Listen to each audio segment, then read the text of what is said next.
I don't know. I just started off, or I started off more of as out of curiosity because my older sister, she was into music production, so I was much younger.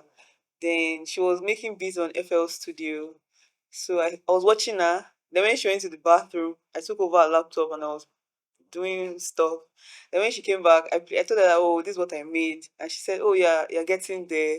And I said, oh, nice. That when I get my first laptop, the first software I'll download is FL Studio. Then years after, but that was not the first software I downloaded. When I got my laptop, then, oh, I remembered, yeah, this software. Then I downloaded it and I started making rubbish, right? Then someone on Facebook, then Facebook, how people follow you on Facebook. Then I followed this person. He had his bio as a music producer, so I followed him. Or rather, he sent me a request. Then added him back because we had a mutual friend. Then I told him that, oh, I make beats. He was like, oh, really? I never heard of a female producer. So he was like, I should send my beats. And I didn't know much.